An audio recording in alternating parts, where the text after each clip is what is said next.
తెలంగాణలో ఎన్నికల వేడి జోరుగా కనిపిస్తోంది. అధికార కాంగ్రెస్ పార్టీ పైన బీఆర్ఎస్ వరుసగా విమర్శలు కురిపిస్తోంది. 100 రోజుల లోపు నెరవేరుస్తామని చెప్పేసి 6 గ్యారంటీల హామీ ఇచ్చింది కాంగ్రెస్ పార్టీ. అయితే 50 రోజులు పూర్తయ్యాయి. మీ హామీలు ఎప్పుడు నెరవేరుస్తారు? విద్యుత్ ఉచితంగా ఎప్పుడిస్తారు? రైతు బంధు ఎప్పుడు క్లియర్ చేస్తారు?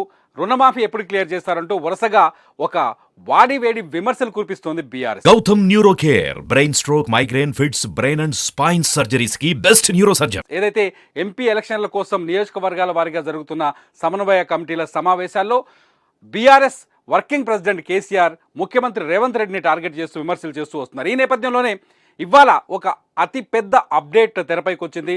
ముఖ్యమంత్రి రేవంత్ రెడ్డి కీలకమైన నిర్ణయం తీసుకున్నారు. గతంలో ఎవరైతే గత ముఖ్యమంత్రి కేసీఆర్ దగ్గర పనిచేసిన అధికారులు ఉన్నారో వాళ్ళందరినీ వెంటనే మార్చేయాలని, ప్రస్తుతం సీఎంఓలో రేవంత్ రెడ్డి దగ్గర కూడా గతంలో పనిచేసిన అధికారులే పనిచేస్తున్నారు కొంతమంది, అనేక మంది అప్పుడు కేసీఆర్ దగ్గర పనిచేసిన వాళ్ళు ఉన్నారు. వాళ్ళందరినీ వెంటనే మార్చేయాలని చెప్పేసి కొద్దిసేపటి క్రితమే తెలంగాణ సీఎం రేవంత్ రెడ్డి నిర్ణయం తీసుకున్నారు. ఎందుకు అంటే రాజకీయ వేడి కొనసాగుతున్న ఈ పరిస్థితుల్లో ప్రభుత్వాల మధ్య ప్రతిపక్ష మధ్య విమర్శల దాడి పెరుగుతున్న నేపథ్యంలో ప్రభుత్వంలో ఏం జరుగుతుందో ఆ విషయాలన్నీ సీఎంఓ ఆఫీస్కి కనెక్ట్ అయి ఉంటాయి.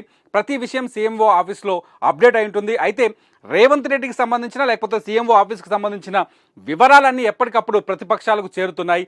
ఇక్కడ నుంచి సమాచారం అవతలికి వేస్తున్నారనే ఒక అనుమానాన్ని ఇంటెలిజెన్స్ వ్యక్తం చేసింది. ఇంటెలిజెన్స్ రిపోర్ట్ తర్వాత వెంటనే రేవంత్ రెడ్డి తన కార్యాలయంలో పనిచేస్తున్న, అంటే గతంలో కేసీఆర్ దగ్గర పనిచేసిన, గత ముఖ్యమంత్రి కేసీఆర్ దగ్గర పనిచేసిన అధికారులందరినీ, ఎవరైతే ఇప్పుడు తన దగ్గర పనిచేస్తున్నారో ఆ అధికారులు ఎవరైతే కొనసాగుతున్నారో వాళ్ళందరినీ వెంటనే సీఎంఓ నుంచి బదిలీ చేయాలని చెప్పేసి కొద్దిసేపటి క్రితమే తెలంగాణ ముఖ్యమంత్రి నిర్ణయం తీసుకున్నట్టుగా తెలుస్తుంది. ఎందుకంటే తెలంగాణలో రేవంత్ రెడ్డి మొదటి నుంచి ముఖ్యమంత్రి అయిన తర్వాత బీఆర్ఎస్ పైన వరుసగా విమర్శలు చేస్తున్నారు. పార్టీని 100 మీటర్ల లోతుకు పార్టీ పెడతానంటూ లండన్లో శపథం చేశారు. అలాగే 6 గ్యారంటీల అమలు విషయంలో కీలకమైన నిర్ణయాలు తీసుకుంటున్నారు. వెంటనే అంటే కాంగ్రెస్ పార్టీ ఎన్నికల్లో ప్రచారంలో చాలా స్పష్టంగా చెప్పింది, తాము అధికారంలోకి వచ్చిన 100 రోజుల్లోపు తామిచ్చిన 6 గ్యారంటీల్ని అమలు చేసి తీరుతామని చెప్పింది. ఇప్పటికే కాంగ్రెస్ పార్టీ మహిళలకు ఉచిత బస్సుని అమల్లోకి తీసుకొచ్చింది. ఆ తర్వాత రైతు బంధు కూడా విడతల వారిగా 2వ విడత కూడా పూర్తి చేశారు. 2 ఎకరాల లోపు ఉన్న వాళ్ళకి రైతు బంధు కూడా పడిపోయింది. మిగతా వారికి రైతు బంధు పడుతుందని, ఈ జనవరి 31 లోపు పడుతుందని చెప్పేసి కాంగ్రెస్ ప్రభుత్వం హామీ ఇచ్చింది. దాని తగ్గట్టుగానే వర్కౌట్ చేస్తామని చెప్పింది. అంతేకాకుండా రుణమాఫీ కోసం ఒక ప్రత్యేక కమిటీని ఏర్పాటు చేయబోతున్నామని, 2 లక్షల రుణమాఫీ ఒకేసారి ఏ విధంగా రుణమాఫీ చేయాలనే అంశంపైన కార్పొరేషన్ ఏర్పాటు చేసి దానిపైన చర్చించాలని చెప్పేసి అధికార కాంగ్రెస్ పార్టీ నిర్ణయం తీసుకుంది.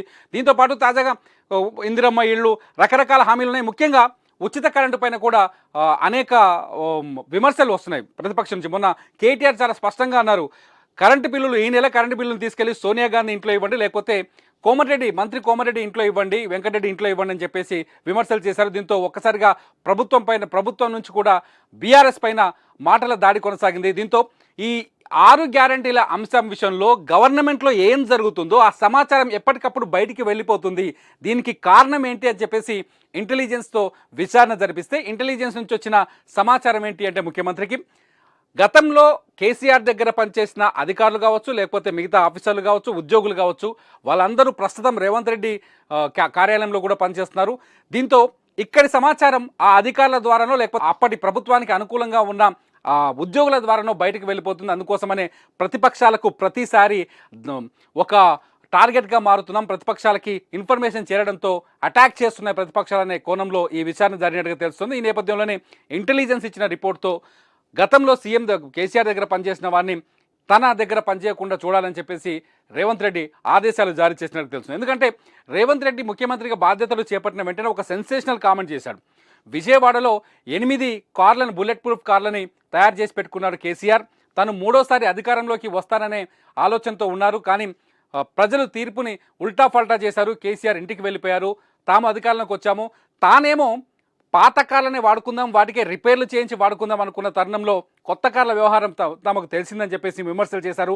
అప్పట్లో ఈ విమర్శ ఒక దుమారం చెలరేగింది, సోషల్ మీడియాలో తీవ్రంగా వైరల్ అయింది. ఈ నేపథ్యంలో ఇప్పుడు సీఎంఓ నుంచి సమాచారం లీక్ అవుతుందనే అంశం తెరపైకి వచ్చింది. దీంతో ఒక్కసారిగా అధికారులను మార్చడంతో తెలంగాణలో ఒక రాజకీయ చర్చకైతే దారితీసింది. ఎందుకంటే అతి త్వరలోనే నిన్న ఎలక్షన్ కమిషన్ కూడా చెప్పింది, ఏప్రిల్ 16వ తేదీ నుంచి సార్వత్రిక ఎన్నికలకు నోటిఫికేషన్ వచ్చే అవకాశం ఉంది, సార్వత్రిక ఎన్నికల ప్రక్రియ మొదలయ్యే అవకాశం ఉందని చెప్పింది.